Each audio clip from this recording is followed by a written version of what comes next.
Di dalam negeri, kemudahan baru bernilai 27 juta dolar oleh syarikat global Hillman Laboratories akan menghasilkan vaksin untuk kegunaan negara sekiranya berlaku pandemik pada masa hadapan. Ia juga adalah yang pertama seumpamanya boleh menghasilkan vaksin dari peringkat awal hingga akhir. Kemudahan ini boleh menghasilkan 6 juta dos vaksin setiap tahun. Pada masa ini, ia tertumpu kepada menghasilkan vaksin bagi ujian klinikal. Namun sejak berlakunya COVID-19, ia juga kini berupaya menghasilkan vaksin secara berskala besar. So our commitment locally for Singapore is that in the event there is a global health emergency, we'll be able to use the ACES facility to make vaccines made available locally. Menteri Kesihatan Ong Ye Kung berkata kemudahan ini memainkan peranan penting dalam mempersiapkan Singapura untuk menghadapi pandemik. Beliau menarik perhatian bahawa banyak negara sedang cuba meningkatkan keupayaan untuk menghasilkan dan membuat vaksin. Ini agar mereka dapat bergantung kepada diri sendiri semasa pandemik. Encik Ong bagaimanapun berkata Singapura mengambil pendekatan berbeza memandangkan saiz pasarannya adalah lebih kecil iaitu ia memberi tumpuan kepada kerjasama awam swasta dan juga kerjasama antarabangsa. We are therefore anchoring key stakeholders to support end-to-end vaccine development and manufacturing. This approach turns our population's modest vaccine needs into a strength.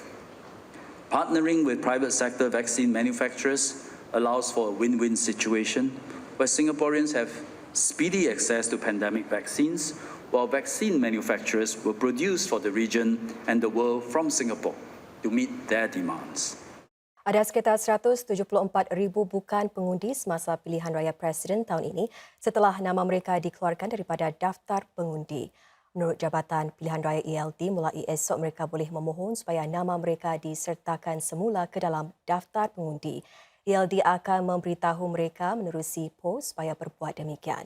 Rakyat Singapura boleh memeriksa butiran dan status masing-masing serta menyertakan semula nama mereka ke daftar pengundi menerusi aplikasi SingPass atau laman ELD. ELD menyatakan ia boleh diakses melalui khidmat pengundi di laman rasminya atau pautan My Profile dalam aplikasi SingPass. Rakyat Singapura juga boleh memeriksa status mereka sebagai pengundi dan memohon untuk menyertakan semula nama mereka ke dalam daftar pengundi di kelab-kelab masyarakat, pusat servis SG atau pejabat ELD.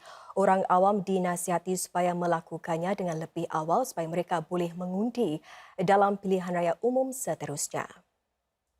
Membayar bagi hak menggunakan suatu karya seni atau lagu. Proses-proses begini akan menjadi lebih mudah dan jelas dengan adanya undang-undang baru yang bakal berkuat kuasa Mei tahun depan.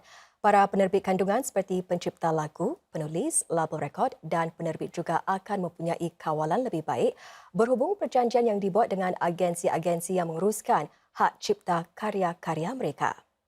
Buat masa ini, Saudara Persatuan Pelisinan dan Pentadbiran Hak Cipta KLAS menjual lesen bagi membenarkan pihak lain mencetak sebahagian karya seseorang pencipta kandungan. Dengan adanya undang-undang baru ini, dasar yang mengawal pengedaran karya itu diharapkan lebih jelas dan boleh melindungi golongan pencipta kandungan.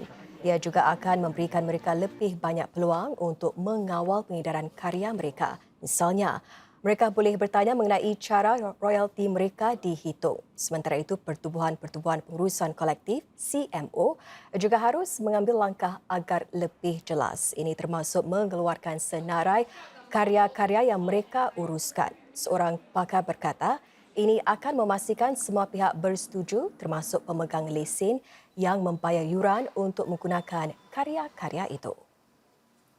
Some of the licensing schemes offered by some CMOs now are a bit opaque.